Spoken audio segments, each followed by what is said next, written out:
Since the dawn of pistol-mounted red dots, the question has been asked, if you were to remove it to replace the battery, let's say, or clean it, will you lose your zero?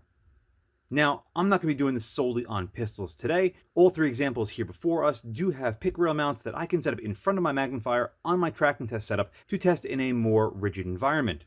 However, I will be testing this again in the future on my pistols one by one to see if it actually holds any truth.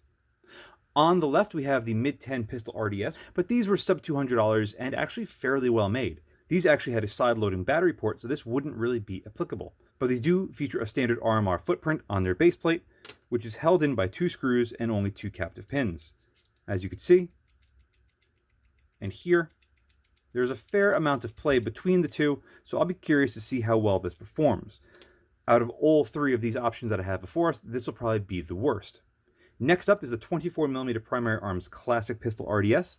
This is a bottom mount battery fed system, again with an RMR footprint, but this time there is very tight tolerances between the base plate and the optic itself. So I'd imagine that this will perform better, or potentially better, than what the MidTen can perform at. Last but not least, this is the Vortex Viper 6 MOA, even though it looks more like a 3 MOA. The Vipers, I believe, run on a proprietary footprint with 4 locking pins and 2 locking screws, as well as a bottom-mounted battery. This locks up absolutely solid, so I have no doubt in my mind that this will probably be the best performer of the three. These are still available for around $200, and I haven't finished my review on it yet, but I don't hate it. In fact, I don't hate any of these. In fact, I quite like them. The MidTen for the price point was pretty nice when it was available. I don't know if it's just a temporary thing or not, but the Primary Arms Classic 24mm is actually really nice and robust with great glass and a very good looking dot. The Viper, however, is the oldest of all three by a long shot and does show it when it comes to the glass color and distortion. But we're not here to talk about how all three of these optics perform as an actual optic. We're here just to see if we're going to lose zero or not when we remove them from the base at 40 yards. So, without further ado, let's get these things mounted up and find out. First up is the Primary Arms Classic 24mm. So, I have a riser, which the pick rail adapter for the red dot is secured to. You can see me off to the side. I'm making sure everything's nice and tight. I'm then going to make sure that the red dot is tight, finger tight. I don't need to torque this thing down too much. It's only about 15 or so inch-pounds anyway. I don't strip it, but everything is tight. As far as our zero, you can see the foot of my lamp that's up there. That is going to be our zero. This is at 41 yards. I'm now going to tweak our zero with the red dot to give you guys the perfect spot right there on our elevation as far as our windage goes. As you can see, it tracks actually quite well on this thing. We're going to go right there, dead center of that T. Perfect. All we need to do now is loosen up the 2 screws that are securing the optic to the footprint, or the optic to the mount, I should say, the pick mount. And I'm going to do that by about a full turn on the screwdriver. And that should allow me to make this thing dance. You can see it's very clearly loose. I do not want the battery coming out, so I don't want to have to get to the right brightness setting again. I'm just going to snug these things up for the time being. There we go. Little snug right there, about the same as what I did earlier, and there as well. Oh wow, to no surprise, the red dot did not shift whatsoever. I'm going to do this 2 more times because it's best 2 out of 3. And those are the easiest odds we have. Again, you can see it is loose. Once you get it this loose, it's the exact same level of looseness that you'd have if you took the entire thing off the mount completely. I do not feel the need to do that. I'm going to snug these up again, finger tight, and then we're going to go snug and snug. Oh dear, oh my, no noticeable shift. The magnifier I'm using for this is the EOTech G33 that's on loan from an individual that offered it to me. And so far, it's really nice with the exception of the stupid turrets, which is the exact same as the G30. Again, our PA 24mm Classic is loose. Snugging these up, finger tight, going back for a quick cinch. 1, and then 2 without stripping anything. Voila.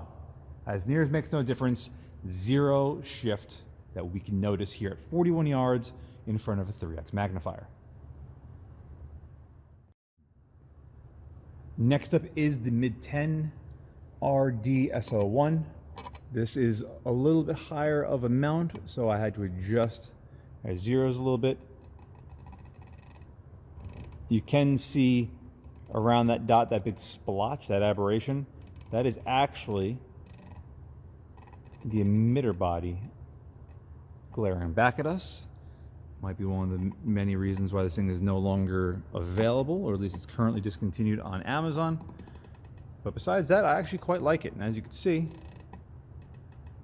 no slop to the red dot, but it is not the prettiest picture. The Primary Arms Classic 24 is, in my opinion, better. Let's lower the brightness down a little bit. You can see it's still there. Increase the brightness, still there. We're gonna go right there. Again, perfectly centered on that T. We're now gonna loosen up the 2 screws, just like we did earlier. 1 and 2. Now this one, you can see there's a lot more slop interference between the optic itself and the base. But again, we're going to snug that up and snug this up. All of the screws on this, tight and tight, are conical underneath. They are tapered, but you can see it doesn't make a wrong word to use, a lick of difference here on the MidTen. Now, this could be different if the base was a little bit tighter on the body itself. I can't say if it would be better on a pistol, but by far and away on the bench top that you saw earlier, this had the worst tolerance according to the base. I'm gonna snug that up and then snug this up. Exact same situation. It is way off, but maybe it was off beforehand. So let's do one more. I'm gonna try to turn it to the right, and we're gonna cinch it down, and then tight, and then tight. So this one fails epically, but this is a side loading battery.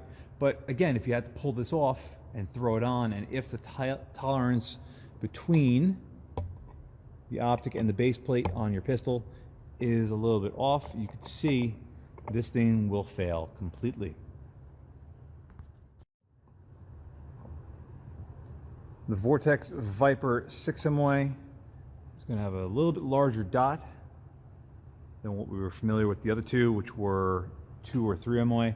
This is supposedly 6, and it does look like it is around the 6 MOA size. Just trying to get everything lined up here, and I have to use my knife because I don't have a jeweler's screwdriver small enough that fits it. You can see we have good adjustability. So, with all that being said, we're roughly where we need to be. I can't go any brighter on it or else it just blooms out a little bit too much. It's honestly a good thing because the reticle on this thing does get very bright, but as you go real low, it sort of just fades out a little bit. But there we are at maximum, and as you will soon see, it's not going to make that much of a difference. What do I mean by that? Well, again, from the bench, you saw that this thing has 4 pins, which were really tight tolerance. I'm backing the screws out almost 2 full turns. It'll go up and down, but if I start twisting it side to side, that's it. That is maximum movement. I'm going to snug up one screw, snug up the other, and the only thing that should really make a difference when we actually go to tighten this thing down like that is the dot should drop into place. That it clearly does, no questions asked. So I'm going to do this one more time because I don't think it's going to get any worse than what it just did. You can see we are very clearly loose. Snugging up the right and then going to the left. And then we're actually going to tighten the left and then tighten the right. And no surprise there, it is perfect.